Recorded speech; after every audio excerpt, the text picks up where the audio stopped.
How's it going, everyone? Unretired here, and I'm finally posting my Blademaster after much difficulties with files and whatnot. Unfortunately, um, I had to start over a lot of stuff, so I was able to get an old save of my character. Just a long story short, so the current Blademaster at level 100 is based on the level 85 execution build that was posted. It seems like such a long time ago. So anyways, let's have a look together. I'm not gonna go through like skill point distributions that much. I mean, you guys have seen that in my execution build, and if you haven't seen that, I'd suggest that you go take a look. Basically what I've done is I've redistributed a bunch of points in Soldier, way less in Warcry. I find that I'm not a very big fan of Warcry because I really tend to forget that it's on my skill bar for some reason. I never really use it. What it is useful for is while you're leveling, if you're under geared, or against really like a nemesis type of boss, right? And that's pretty much when I use it most of the time. Yeah, you know, maybe some DPS on that, but it's really not that much of a big deal. Markovian advantage, try to get that up there. I also put in military conditioning for the physique and health. Just what you see is what you get, basically. For Nightblade, this is where your build is going to shine. Alright, we just stayed at 8 to 8 on execution. I have foregone the Oleron's Rage. Now, a lot of you are going to be raging because I didn't take this. But I wanted to see how well this did with the gear that I got. It took a long time for the gear, components, and all that good stuff, right? It always takes time in this game, especially for me, you know my luck. So I went with Blade Spirit instead of Oleron's Rage. Mostly because, it does the bleed damage over 2 seconds, cold damage. That pierce damage is just out there, and the cooldown on it is so little. It lives for 12 seconds. You can cast it again even before it ends. There's no life scale or HP on it, so it's just there whirling around doing damage. I don't want to talk too much about all these things, but lots of points into dual blades, as much as possible into Belgothian shears. Skip Dallas hidden hand this time. I could probably drop 1 point out of Whirling Death or Amarasth's Quick Cut to put it in the Dallas hidden hand, but whatever. It's up to you on that point.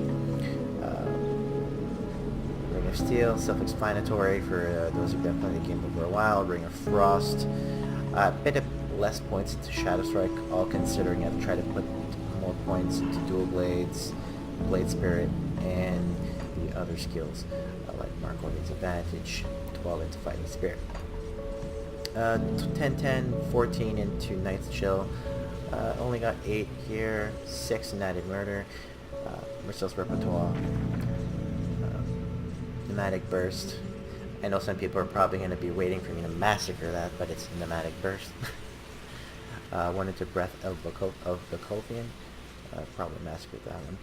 Shadow Nets, Elemental Awakening, and that's pretty much it. I mean, there's nothing super amazing about the skill point allocation.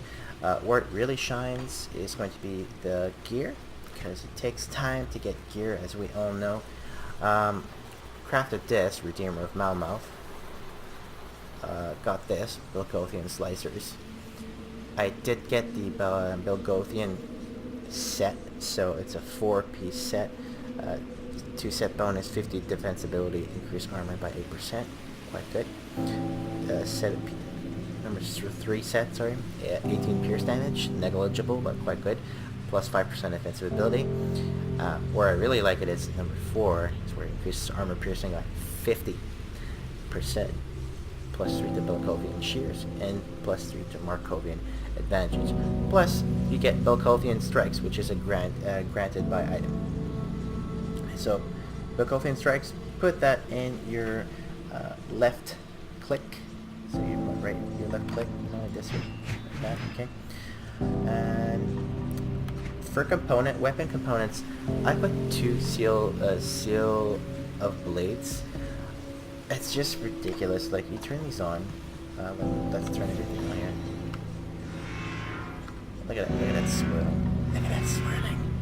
It's so mesmerizing. What do you think? So yeah, this is self-explanatory.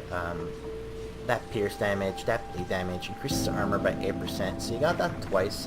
I mean 6% increase in armor percentage, plus 30% pierce resistance, basically. Don't forget, in Ultimate, everything is half by 50. So let's just say that just adds you 50% if you don't have resistances and whatnot, okay? So that's pretty much it on that. For physique, so from what I remember correctly, 85 I had about 1,000-ish. I put a bit more points into cutting this time just for that added physical damage, pierce damage. I could have totally reworked this to only add cutting mostly, but hey, that's not how I roll. That's pretty much it. I mean, really great pants, mythical windshield greaves, mythical light defender's gauntlet. I'm originally had, which one was it? What is this one? Yeah, I originally had mythical chilling grip of Harrogard, but I felt that was more for a frost-ish kind of build, so I just replaced that recently. Belgothian Carnage for Relic, mythical Mark of Divinity, mythical Blade Breaker Sash, mythical Peerless Eye of Baranath. I like this because of the +1 skills, the crit, and the offensive ability. Plus, you know, put that Seal of Annihilation in it, it just makes it so OP. I did get 2 rings for this one, Belgothian Sigil, but I had this drop, Blade Twister Signet, which is amazing. So enough of me blabbing. So I have to show you Devotion. It's just pretty self-explanatory. 3 points in this, 1 for here.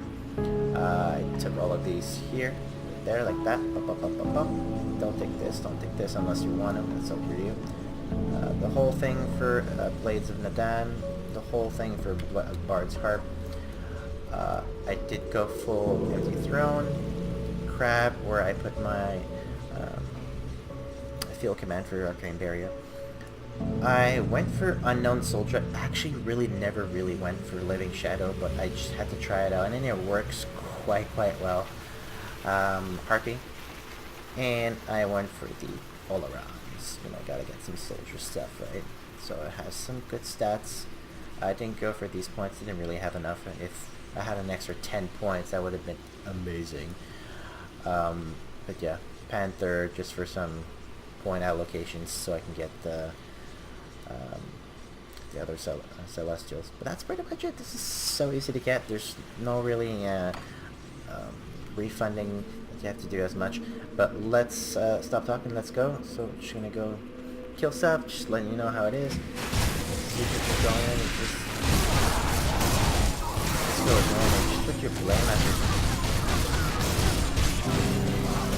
So you can go in a pack. I'd like to do that.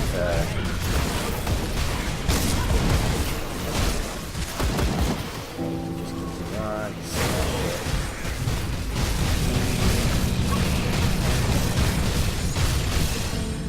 I mean, it's the solo ability for this is just great. I've been soloing Nemesis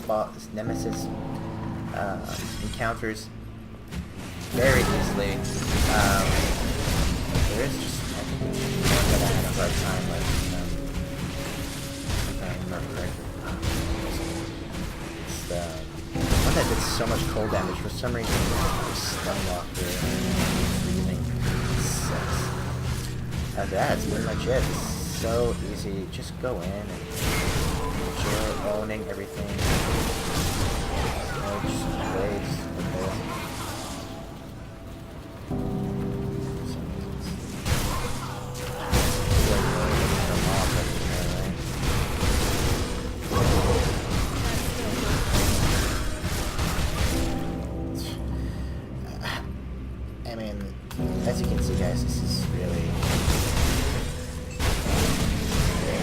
want to say glass cannon, but it's not super glass cannon.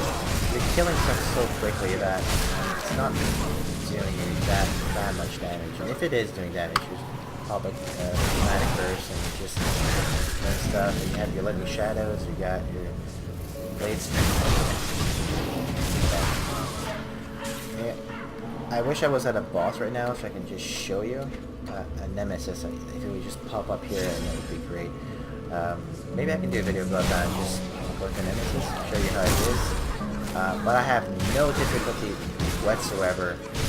Do I recommend going this way if you don't have the gear? No, obviously I would like you to reallocate your points to your playstyle and make sure that you have your resistances capped somewhat. My only problem has always been poison and acid.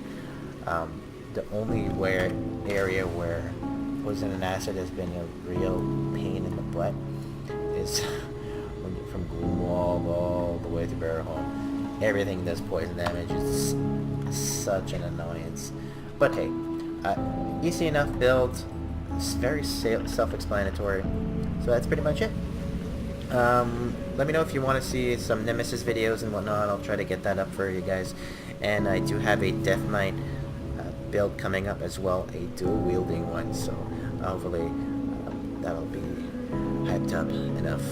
Well, thank you guys for listening. And if you have any suggestions, comments whatsoever, make sure you put them in the comment sections. And I'll see you in the next video.